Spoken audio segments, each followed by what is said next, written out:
Fala pessoal, acabei de chegar aqui em Genebra, representar o Brasil na Organização Internacional do Trabalho. Vai ter várias discussões sobre regras trabalhistas, né, e acordos internacionais para trabalhadores de aplicativos.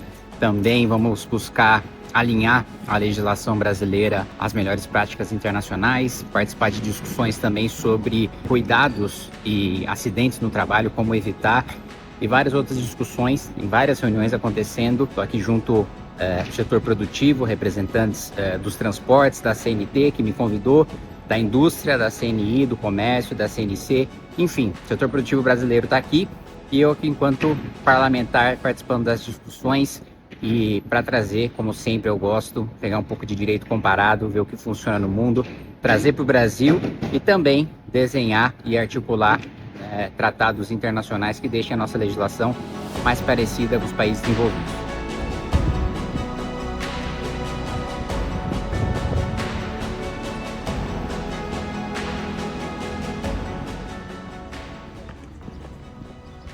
Essa aqui é a sala onde vai ter a primeira reunião, que é a reunião dos empregadores, né? A Organização Internacional do Trabalho reúne empregadores, empregados e governos, e aqui é uma reunião prévia dos empregadores para ter um alinhamento, para saber o que eles levam e quais são os posicionamentos que eles levam depois para discutir com os empregados e com os governos.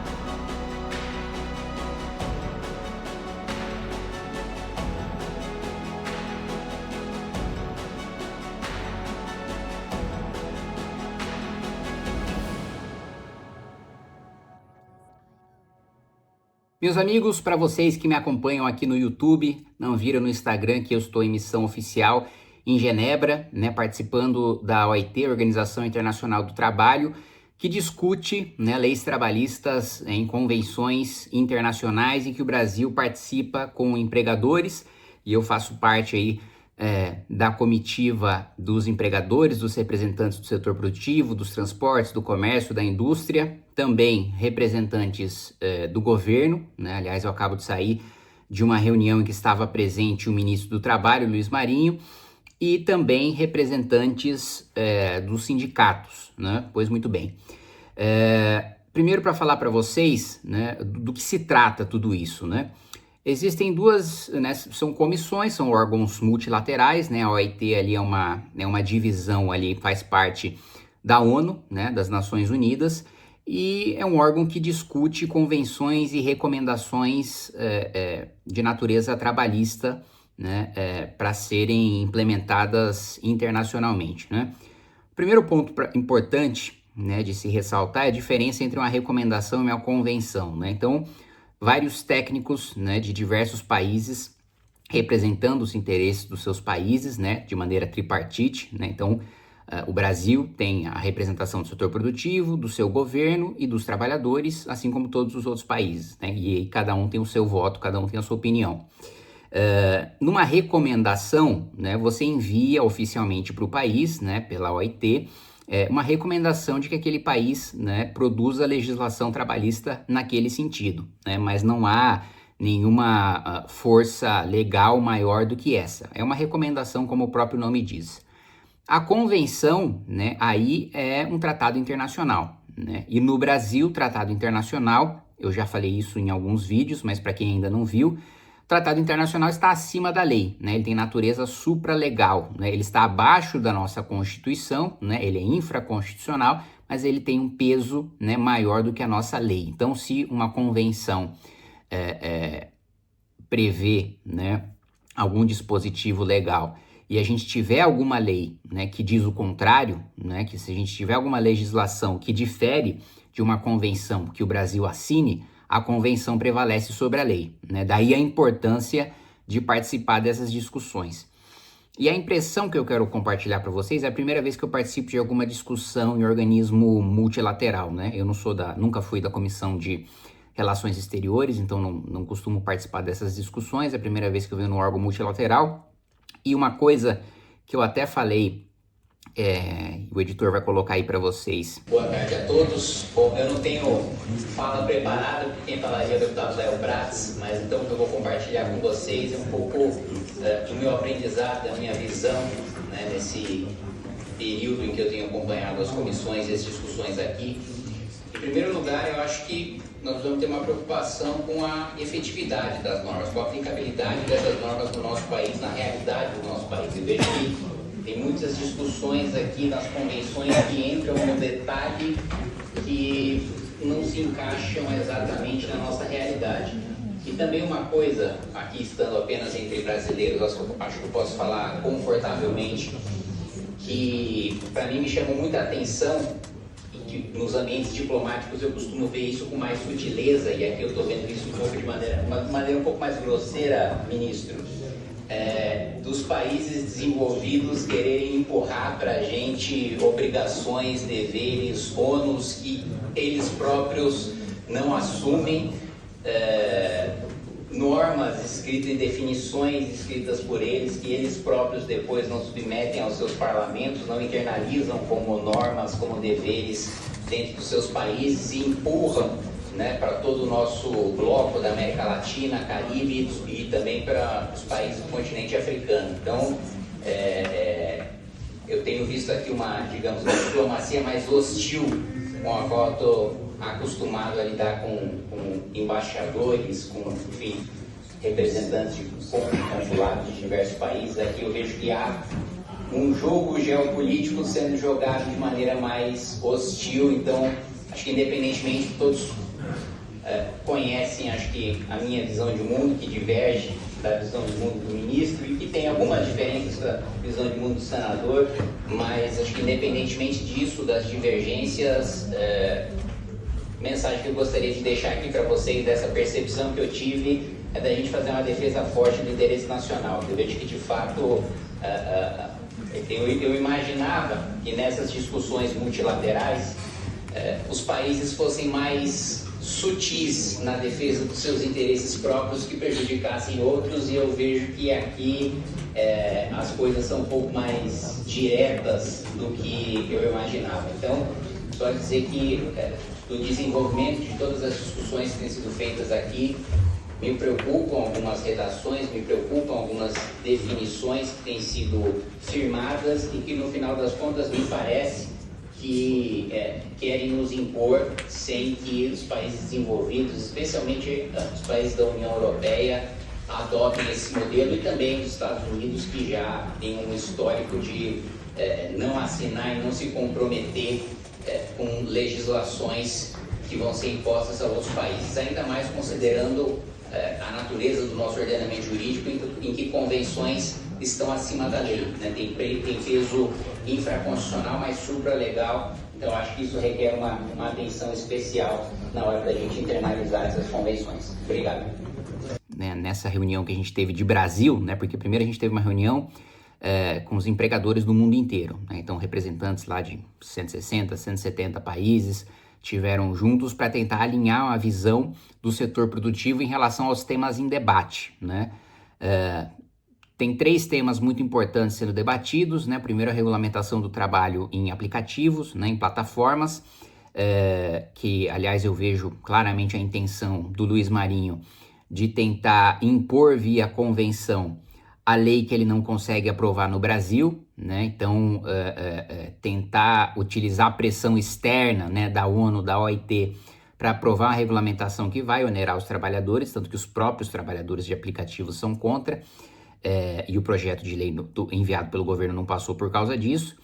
Outra questão que está sendo trabalhada e discutida é como combater a informalidade, né? Eu acho que essa é uma questão mais pacífica entre os governos, os empregadores e os trabalhadores. Ninguém defende a informalidade. Agora, há divergências, claro, na maneira de se combater essa informalidade. E outra questão muito importante e que é crítica para o Brasil é a discussão de riscos biológicos, né? Que na realidade, né, quando você pensa em riscos biológicos, você pensa em profissões cujo o risco, né, implícito daquela atividade, né, envolve, né, você poder, né, ter uma epidemia, ter uma pandemia, né, contrair uma doença contagiosa, enfim. atividades que requerem um cuidado especial, né, por terem riscos biológicos, né? Só que uma coisa que eu conversava, né, com os representantes do agro aqui no setor produtivo do Brasil é de que a definição como está sendo desenhada, primeiro não é recomendação, é convenção, né? Então estaria acima da nossa lei.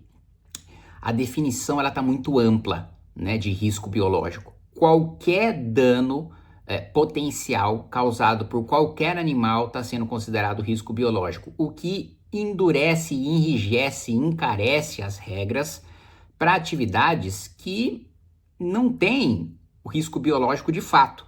Então, se uma pessoa trabalha no ambiente que tem mosquito, que é muito comum no agro, né? Você vai trabalhar, tem mosquito. Mosquito pode causar algum dano à saúde humana? Pode. Então já entra como risco biológico. O coice de um cavalo, né? É um animal que tem um potencial, é um ser vivo, né?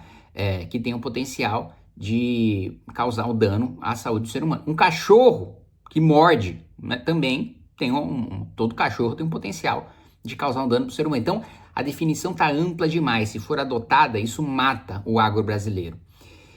E aí, vocês devem se perguntar, né, como eu me perguntei, como que países, representantes de países, defendem muitas vezes coisas que inviabilizam atividades produtivas na prática, né? Óbvio, tem pessoas que têm uma visão de mundo que realmente acreditam que aquilo não vai inviabilizar a atividade produtiva, mas o que eu vejo aqui é muito diferente do contato que eu tenho com embaixadores, com diplomatas de países estrangeiros no Brasil, né, falando de relações bilaterais. Aqui nas relações multilaterais o que eu vejo é uma clara intenção de vários países desenvolvidos, principalmente da União Europeia, de impor legislações via convenções, né, para países, né, por exemplo, o Brasil faz parte do bloco de América Latina e Caribe, né, são países que votam juntos, em regra, né, então a Europa muitas vezes, né, os países europeus forçam a aprovação desses textos em convenções, né, vendem que é muito lindo, que é muito bonito, né, para os países da América Latina, do Caribe, os países africanos, do continente africano também adotarem, e eles não adotam, e eles não internalizam. Por quê? Quando é aprovado, né, um texto de convenção na OIT, a OIT em si, ela não tem o poder de impor a convenção a nenhum país.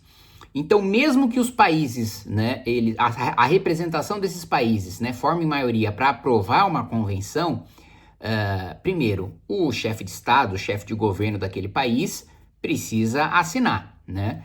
E no caso do Brasil, não só o presidente da República precisa assinar, como ele precisa mandar para o Congresso Nacional. O Congresso também precisa concordar.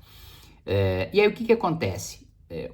O histórico, né, e eu tenho conversado com pessoas que participam dessas discussões aqui há décadas, existe um histórico dos países europeus, ou mesmo dos Estados Unidos, né, aprovarem e apoiarem convenções que depois eles próprios não adotam nas suas legislações, né, pátrias, não encaminham ali, seus chefes de Estado não aprovam ou eles não encaminham para os seus parlamentos, então não tem efeito, né? Ou seja, nos tornam, tem um jogo político, geopolítico hostil, claro, né? Numa tentativa porque o agro europeu quer ver o agro brasileiro ser destruído mesmo. E o que eles puderem trabalhar alinhados com seus governos para nos inviabilizarem, né, para tornar o nosso produto mais caro, para onerar o nosso produtor, para atrapalhar o nosso trabalhador, o nosso próprio governo, eles vão fazer, né? E o Brasil, ele historicamente tem um papel de bobo alegre, né? Eu vou colocar assim e muita gente vai ficar ofendida, mas o Brasil é o país que mais assinou convenções da OIT e tem orgulho de dizer isso. Salvo engano, foram 84 convenções assinadas pelo Brasil, aprovadas pelo parlamento. O segundo lugar, né, em segundo lugar, ficam alguns países europeus que assinaram 25 convenções. Ou seja, um país europeu que né, você pega, né, uma Suécia, por exemplo, um dos países que mais assinaram convenções do trabalho, né, internacionais, assinou 25. O Brasil assinou 84, ou seja, aprovam convenções, né, para os países assinarem e aí empurram para os países em desenvolvimento, principalmente o Brasil, que é o que mais assina. E a gente fica com essas obrigações, a gente fica com essas restrições, e foi justamente nesse sentido que eu fiz a minha fala na reunião de Brasil, em que estava lá o governo, né, tava lá sindicato e tava lá empregadores. Eu falei, gente, a gente precisa pensar na efetividade, na adequação dessas convenções para o Brasil. A gente não pode ser ingênuo nesse jogo aqui e ficar aceitando que a Europa e os Estados Unidos ficam empurrando para a gente, não. Né? A gente precisa ver o que é bom para a gente. Não ficar com um discurso bonitinho, nós somos que mais assinamos, nós somos que mais protegemos os trabalhadores. Aí tá o nosso trabalhador ganhando menos, né, do que o de todos os outros dos países desenvolvidos que não assinaram as convenções que nós assinamos. Então, né, eles têm condições de trabalho melhores, eles têm empregos melhores, eles têm salários melhores, né, e ficam nos empurrando convenções como se essas convenções fossem proteger e melhorar a vida dos nossos trabalhadores, enquanto eles não assinam e dão condições melhores para os seus trabalhadores do que a gente. Então, de maneira geral, né, isso que está sendo tratado e que eu estou trabalhando aqui nessa contenção de danos. E é isso. Qualquer novidade eu vou atualizando vocês.